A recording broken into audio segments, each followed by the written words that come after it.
사순절 순례의 길 끝에 우리가 종료주일 아침을 맞이했습니다. 고난 주간을 시작하는 이 종료주일은 매우 뜻깊은 그러한 시간이 되겠습니다.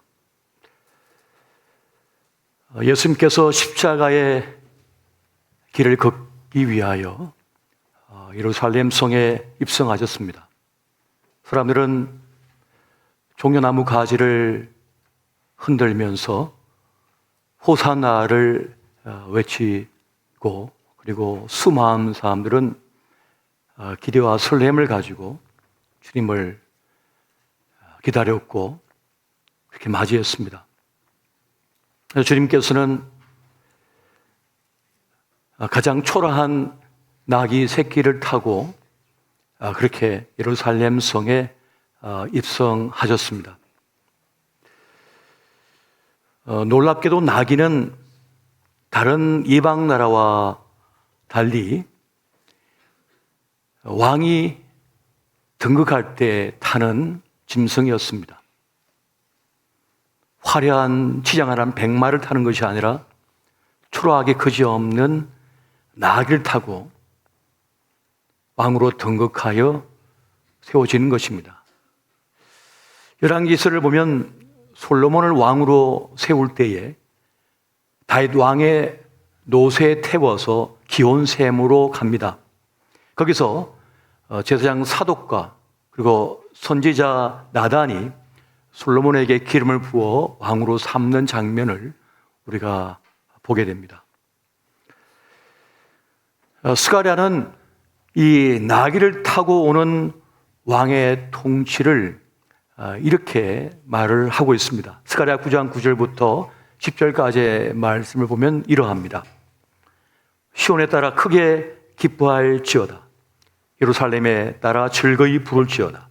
보라, 내 왕이 내게 임하시나니 그는 공의로우시며 구원을 베푸시며 겸손하여서 나귀를 타시나니 나귀의 작은 것 곧 나귀 새끼니라. 내가 에브라임의 병거와 예루살렘의 말을 끊겠고 전쟁하는 활도 끊으리니 그가 이방 사람에게 화평을 전할 것이요 그의 통치는 바다에서 바다까지 이르고 유브라데 강에서 땅끝까지 이르리라. 전통적으로 말은 전쟁, 정복을 상징하는 것이지만은 나귀는 평화를 상징하는 것이었습니다. 나귀를 타고 오시는 왕은 자신의 힘과 그리고 폭력으로 압제하며 통치하는 것이 아닙니다. 사랑과 섬김으로 긍휼과 자비로워서 그 백성을 다스리는 것입니다. 그래서 우리 주님께서는 나귀를 타고 이렇게 예루살렘 성에 입성하는 장면을 우리가 보고 있는 것입니다. 서부 개척 시대를 보게 되면 이 나귀의 쓰임새가 매우 중요했다고 합니다.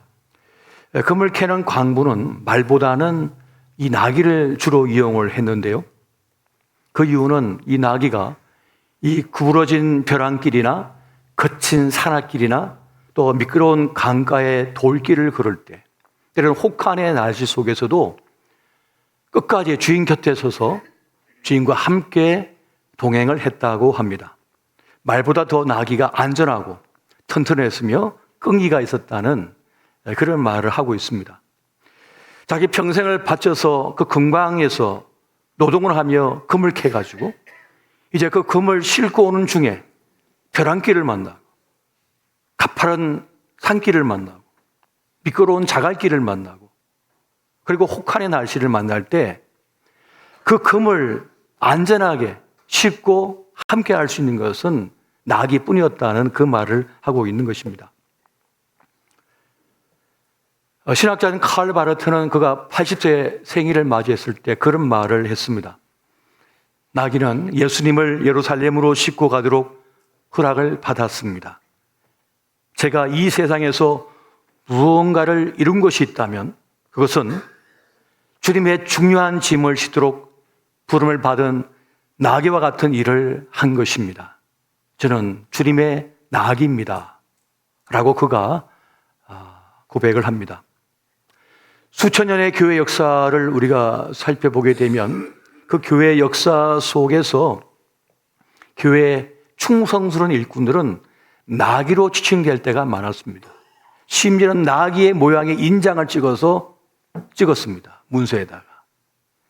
그렇게 우리는 주님의 신실한 일꾼이요 나귀와 같은 존재라는 것을 말하고 있는 것입니다. 나귀는 묵묵히 그친 일도 마다하지 않고 주인의 든든한 동행이 되어줍니다. 그렇게 위대한 썰모로 나귀는 부름을 받았던 것이고 그 일을 충실히 감당했던 것입니다. 오늘 저와 여러분이 그렇게 주님의 신실한 동행이 되어지는 나귀와 같은 일꾼 되시기를 예수 이름으로 축원드립니다. 위대한 왕이신 메시아이신 주님께서 그 초라한 나귀 새끼를 타고 예루살렘 성에 입성하는 장면은 어울리지가 않습니다. 상식적으로도 맞지가 않고 보기에도 그렇게 조화롭지 않은 것 같습니다.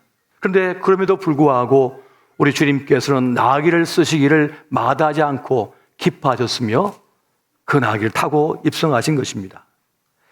그렇게 성경의 대부분의 메시지, 그 진리는 역설입니다. 역설의 진리, 파격의 진리를 보여주고 있는 것을 우리가 보고 있는 것이에요. 그렇게 볼 때 우리의 구원도 역설입니다. 파격입니다. 우리가 뭐가 잘난 것이 있어서 주님께서는 나를 찾아오셔서 나에게 복음을 전하시고 구원에 이르게 하셨을까? 그저 그냥 지나쳐도 되는데 굳이 찾아오셔서 복음을 전하시고 또 예수 믿는 가정에 태어나게 하시고 내 인생의 여정의 동행이 되어주시고 함께 하실까? 굳이 그렇게 하실 필요가 없거든요. 나를 그렇게 사랑하실 필요도 그렇게 아껴주실 필요도 없어요. 그래서 우리의 구원도 사실은 역설이라고 하는 것입니다. 하지만 우리는 이 사순절을 지나면서도 이 구원의 감격은커녕 무덤덤하게 지날 때가 참 많은 것 같습니다. 저 산가들의 핀 꽃을 보고는 환호하고 기뻐하면서 행복해야지만은 이 사순절의 여정 속에 그 고난의 길을 걸어가신 주님, 나에게 구원의 역사를 이루신 그 주님에 대해서는 그렇게 감격하지 않고 그저 무덤덤하게 지날 뿐이라는 것입니다. 여러분, 불행한 사람은요, 불행한 일만 있어서 불행한 것이 아니랍니다. 나에게 행복한 것이 주어졌음에도 불구하고 그를 깨닫지 못한 것이 불행이라는 것입니다. 반대로 행복한 사람은 누구냐? 지금 내가 행복한 일을 만났고 행복한 삶을 살고 있다고 하는 것을 알아서 그 행복을 누리고 또 그 행복을 지킬 줄 알기 때문에 그 사람은 행복한 사람이다 라고 하는 그 말을 하고 있는 것입니다. 사순절 순례의 길을 걸으면서 이제 총선을 앞두고 있다 보니까 여러 가지 말들이 막 일어나고 있는 걸 보면서 그렇게 생각해 봤습니다. 이 후보 한 사람 한 사람 그리고 우리 사회에 대해서 한번 생각해 봤습니다. 그렇게 그 사람이 못 살 사람인가? 우리 사회가 그렇게 낙후된 사회이고 못 살 사회인가? 하는 생각을 해보았어요. 이전에는 좋은 정치에게 싸움을 했습니다. 더 나은 미래를 놓고 경쟁했습니다. 근데 우리는 지금 서로 그 사람의 허물을 덜쳐내서 끄집어내고 오물을 뒤집어 씌움으로써 자신의 경쟁력을 드러내려고 합니다. 그리고 우리 사회는 위험하다고 망신창이라고 그렇게 말들을 합니다. 곰곰이 그러한가 생각해보면 제가 볼 땐 그렇지가 않습니다. 외국분들이 이제 한국에 오면은 충격을 받는데요. 몇 가지가 있는데 보니까 저녁 7시에 여성들과 아이들이 길을 다니는 게 놀랍대요. 어떻게 저녁 7시에 여성들이 저렇게 자유롭게 아이들과 함께 길을 다닐 수가 있지? 놀랍대요. 그리고 그 백이나 혹은 스마트폰을 카페 자리에 맞는 용도로 사용한다는 거예요. 그리고 화장실 다녀온다는 거예요. 그리고 대낮이지만 어떻게 여성 혼자 화장실 가냐요. 그게 어떻게 가능하니? 충격적이라는 거예요. 그리고 더 놀라운 것은 택배를 그냥 왔는데 그냥 두고 있는 거예요. 그냥 두고 여행 갔다 와도 택배가 없어지지가 않는 거예요. 이게 가능한 일이냐고 다 물어요. 그러한 일이 있는 것은 한국밖에 없습니다. 다른 나라에 있을 수가 없는 거예요. 그런데 우리는 우리 사회가 형편없다고 자꾸만 말을 해요. 어떤 분은 그럽니다. CCTV가 많으니까 그렇죠. 그러니까 뻔히 걸릴 거 아니까 왜 그렇게 하겠어요? 라고 말을 합니다. 2020년도에 영국의 기술 전문 매체인 컴파리티라고 하는 그런 회사에서 세계에 있는 유수한 도시들의 CCTV 개수를 조사했대요. 그랬더니 서울은 44위를 했답니다. 1위가 중국의 베이징이랍니다. 3위는 영국 런던이라고 합니다. 영국 런던에 비해서 서울에 있는 CCTV의 개수는 6.6%밖에 되지 않는답니다. 베이징에 있는 CCTV에 비교하면 3.56%밖에 되지 않는데요. 그렇게 적은 CCTV가 서울에 있다는 겁니다. 무슨 말입니까? 그만큼 우리 사회가 굉장한 신뢰 자본을 갖고 있는 사회라고 하는 것을 말한다는 거예요. 그만큼 의식 수준이 높고 그만큼 신뢰가 있다는 것을 말한다는 것이죠. 물론 모든 면에서 완벽한 건 아닌 것 같습니다. 안타깝게도 OECD 국가 중에서 사기 범죄율이 한국이 제일 높답니다. 경제 사범에 대한 형량이 너무 낮다는 거예요. 수십억, 수백억을 사기쳐서 한 가정을 무너뜨리고 죽음에 이르게 함에도 불구하고 최고 한 3억만 내면, 한 평균 3억만 내면 대부분 해결된답니다. 그래서 미국의 한 학자는 그런 말을 합니다. 한국은 엘리트 카르텔형 범죄 국가이다. 일반 시민에 대해서는 가혹하지만은 권력을 가진 자, 엘리트에게는 자기들끼리 상부상조하면서 봐주고 있다는 거예요. 그래서 그게 부정적이다는 얘기를 하고 있습니다. 이러한 잘못된 부분을 우리가 더 시정을 하고 또 법을 좀 견고하게 세운다면은 우리 사회는 더 나은 사회가 될 수 있고 더 나은 나라를 이룰 수 있을 것입니다. 지금 우리 사회가 이만큼 성장하고 또 살기 좋고 풍요로운 곳이 된 이유는 그냥 된 것이 아닙니다. 세상은 공짜가 없기 때문입니다. 세상은 공짜가 없어요. 반드시 대가를 지불해야만 돼요. 희생이 있어야 돼요. 피 흘림이 있어야만 되어지는 것이지 자녀도 그냥 툭 던져놔서 이렇게 훌륭하게 성장한 게 아닙니다. 엄마 아빠가 지극정성으로 키우면서 자기를 희생해 가면서 그렇게 돌봤기 때문에 이게 성장한 것이지 그냥 씨앗 뿌리도 그냥 툭 던져놓고 그냥 어디 갔다 오면 이렇게 성장한 게 아니란 말이에요. 물론 그렇게 버림당하여 혼자 성장한 이들도 있습니다. 하지만 그런 분들을 만나보면 지옥을 살았어요. 끔찍한 유년 시절과 10대와 그 삶을 살아낸 거예요. 너무 안타까워요. 그러니까 어떠한 것도 누군가의 희생이나 헌신이나 피 흘림 없이는 된 것은 없다는 것을 말하는 것입니다.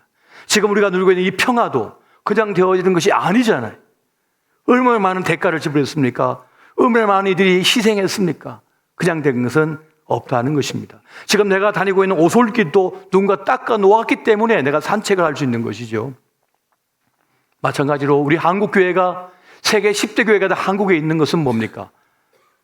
우리의 이전 세대에 피 흘림이 있었기 때문입니다. 희생이 있었기 때문에 지금 한국교회가 서 있는 거예요. 이렇게 사회에서 교회를 손가락질 함에도 불구하고 교회가 든든히 서 있는 이유는 뭡니까? 이전에 뿌려놓은 씨앗들이 튼실하기 때문에 그 거친 비바람에도 풍랑에도 쓸려 내려가지 않고 지금 이렇게 서 있는 거예요. 마찬가지로 우리 교회가 이제 21년을 지냈는데 맑은 가난을 선택하면서 재정의 50%를 밖으로 흘려내 보내면서 상처 입은 영혼들을 치유하고 평신으로 리더십을 키우고 다음 세대를 위하여 이렇게 헌신하고 있는데, 그럼에도 불구하고 지금까지 이어져 올 수 있었던 건 뭡니까? 누군가의 헌신과 희생과 피 흘림이 있었기 때문이에요. 자기 삶을 바친 이들이 있었기 때문에 지금 우리 교회가 이렇게 서 있는 것입니다. 할렐루야. 이 좁은 주차장에 이 낡은 장의자에 앉아서 똑바로 목회자를 바라보지도 못해요. 그래서 우리 교회 노래가 그러면 똑바로 보고 싶어요. 목사님을 똑바로 보고 싶은데 똑바로 볼 수가 없는 거예요. 이쪽을 봐야 돼. 목이 아파서 못 가. 똑바로 보고 싶어요. 그 얘기 듣고 나니까 그렇구나 생각했습니다. 마음이 똑바르면 되죠, 뭐. 마음이 똑바르면은. 그럼에도 불구하고 그 비전, 그 꿈을 내 꿈 삼아서 그 달려온 그 헌신이 있었기 때문에 지금 우리 교회가 건강하게 서 있는 거 아니겠습니까? 여러분, 우리는 고난주간을 지나면서, 이제 고난주간을 시작하면서 깊이 하나님의 그 십자가의 은혜, 그 사랑을 한번 깨닫는 시간이 되었으면 참 좋을 것 같습니다. 로마서 5장 8절에 보면 그런 말씀이 있습니다. 우리가 아직 죄인 되었을 때에 그리스도께서 우리를 위하여 죽으심으로 하나님께서 우리에게 대한 자기 사랑을 확정하셨느니라. 주님 우리를 사랑하셨대요. 왜 사랑하는지는 모르겠어요. 왜 아끼시는지는 모르겠어요. 여러분, 사랑은 뭡니까? 사랑은 말로 되는 것이 아닙니다. 행동으로 되는 것입니다. 삶으로 증명되는 것이지 말로 사랑은 증명되지 않습니다. 반드시 사랑에는 대가가 지불돼요. 반드시 피 흘림이 있어요. 사랑은 놀랍게도 그렇게 증명이 되어지는 것이에요. 주님께서 이 땅에 오셔서 우리의 모든 죄를 짊어진 십자가의 죽으심으로 우리에게 구원의 역사를 이루셨습니다. 이것을 우리가 제대로 깨닫지 못하고 알지 못한다면 그 구원의 큰 역사로 나와 상관이 없는 역사가 될 것입니다. 예수님께서 예루살렘 성에 입성하신 이유는 오직 한 가지입니다. 피 흘리기 위하였습니다. 십자가에 죽으시기 위함이었던 것입니다. 왜? 그 죽으심, 피 흘림이 없이는 구원의 역사가 없기 때문이었습니다. 사함이 없기 때문에 그러한 거예요. 히브리서 9장 22절 보면 이런 말씀이 있습니다. 율법을 따라 그의 모든 물건이 피로써 정결하게 되나니 피 흘림이 없은즉 사함이 없느니라. 피 흘림이 없이는 어떤 것도 정결하게 깨끗하게 될 수 없다는 것입니다. 우리를 죄에서 구원하기 위하여 우리 예수님께서는 자신의 피로 씻어내기 위하여, 해결하기 위하여 이 땅에 오신 것이고 그 십자가의 길을 걸어가셨다는 것을 말씀해 주고 있는 거예요. 다른 피로는 되지 않습니다. 어떤 공로로, 어떤 것으로 되지 않아요. 오직 예수의 피로서만 우리는 정결하게 되고 그 죄로 인한 멸망에서 우리는 구원을 받을 수가 있다는 것입니다. 여러분, 사도행전 4장 12절 말씀을 같이 한번 보겠습니다. 자, 시작. 다른 이로서는 구원을 받을 수 없나니 천하 사람 중에 구원을 받을 만한 다른 이름을 우리에게 주신 일이 없음이라 하였더라. 아멘. 구원 받을 만한 다른 이름을 우리에게 주신 적이 없어요. 오직 그것으로만, 주님의 그 이름, 주님의 십자가의 피로만 우리는 그 죄를 해결할 수 있다고 말씀해 주고 있습니다. 여러분, 죄의 싹은 뭐죠? 사망입니다. 멸망입니다. 파괴입니다. 세상에 많은 사람은 돈이 없어 망한다고 말하지만 그렇지 않습니다. 이 세상은 죄로 인하여 망하고 있는 것입니다. 돈이 없기 때문이 아닙니다. 죄로 인하여 세상은 망하고 있는 겁니다. 지금도 얼마나 많은 이들이 죄로 인하여 멸망당한 인생이 되는지 몰라요. 그런데 문제는 죄를 해결할 길이 없다는 겁니다. 자기 스스로. 죄는 마치 TNT 폭탄과 같아서, 마치 시한폭탄과 같아서 지금 그것이 나에게 묶여져 있는데 이걸 풀어낼 길이 없는 거예요. 시간은 다가오는데 이 폭탄을 해결할 길이 없는 겁니다. 이미 시작되어진 카운트다운이 된 이 시한폭탄은 반드시 해결돼야 합니다. 그렇지 않으면 터져버립니다. 어떤 사람은 5년 뒤에, 어떤 사람은 내일 당장, 어떤 사람은 20년 후에 째깍 종말의 시간이 다가옵니다. 다른 것은 해결되지 않습니다. 오직 예수 그리스도의 그 피 흘리심, 그 십자가의 능력으로만 이 문제를 해결할 수가 있는 것입니다. 그래서 주님께서는 자신을 십자가에 바치기 위하여 오셨던 것이에요. 여러분, 피 흘림은 쉬운 것이 아닙니다. 누군가를 대신하여 피 흘린다고 하는 것은 절대 쉬운 일이 아니에요. 오직 한 가지, 사랑이 있어야만 가능한 것입니다. 사랑이 없이는 누굴 대신하여 피 흘릴 수가 없는 것입니다. 자기 희생적 사랑 선택이 아니고서는 이것은 불가능한 일인 것이에요. 그래서 예수님의 십자가는 사랑인 것입니다. 주님께서 아무 자격도 없는 우리를 사랑하신 거예요. 아끼신 거예요. 그래서 우리를 그 죄에서, 그 멸망에서 우리를 건지시기 위하여 대신 우리 죄를 짊어지시고 십자가에서 죽으셨던 것입니다. 주님은요, 예루살렘 성에 입성하실 때 어떤 일이 벌어질지 아셨습니다. 호산나를 외치던 저들이 돌변하여 이제 십자가에 못 박으라 하고 외칠 것을 아셨습니다.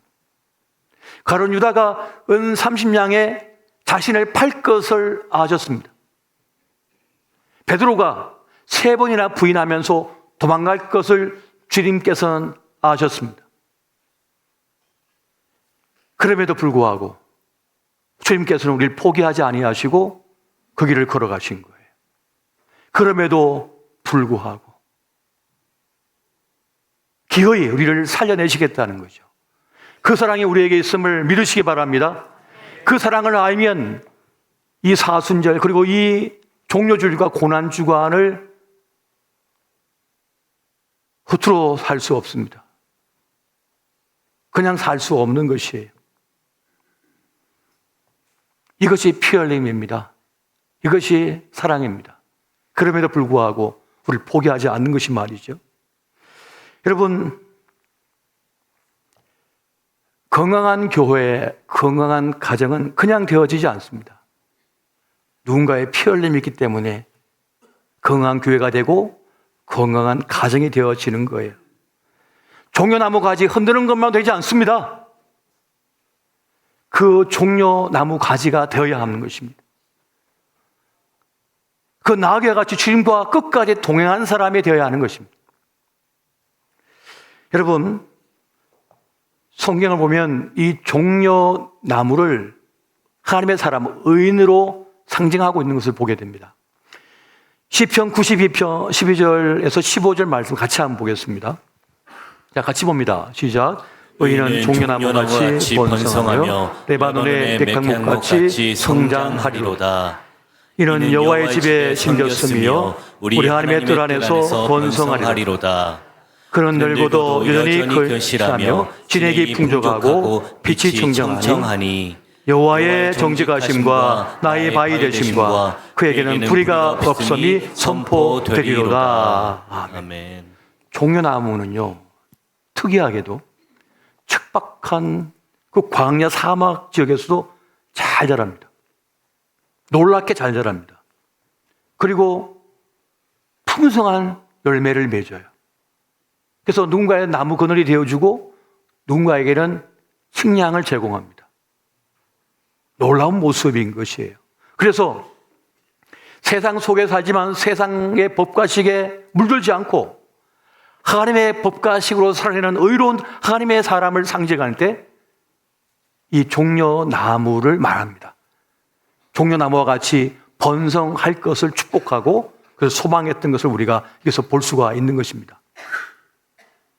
우리 모두가 종려나무와 같은 주님의 사람 되시기를 예수 이름으로 축원드립니다.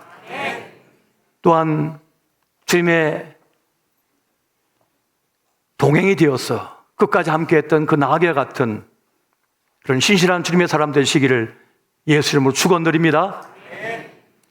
블레싱이라고 하는 말, 축복이라고 하는 말이 있습니다. 그 블레싱은 어디서 온 거냐 하면 바로 피 흘림에서 왔습니다.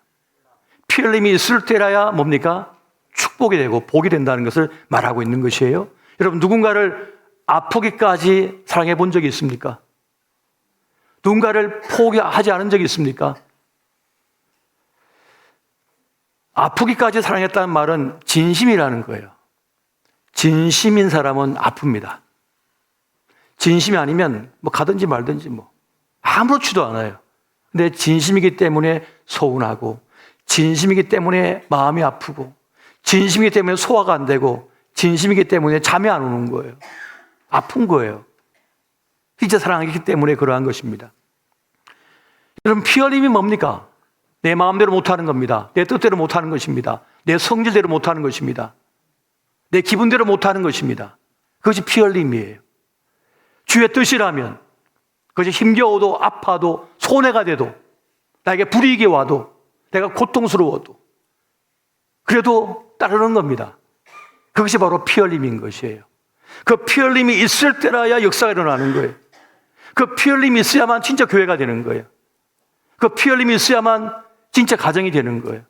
진짜 사랑이 되는 것입니다. 욕도 마음대로 못합니다. 화도 마음대로 못 냅니다. 사랑하니까요. 이것이 피 흘림이라는 거예요. 심지어는 절망도 함부로 못합니다.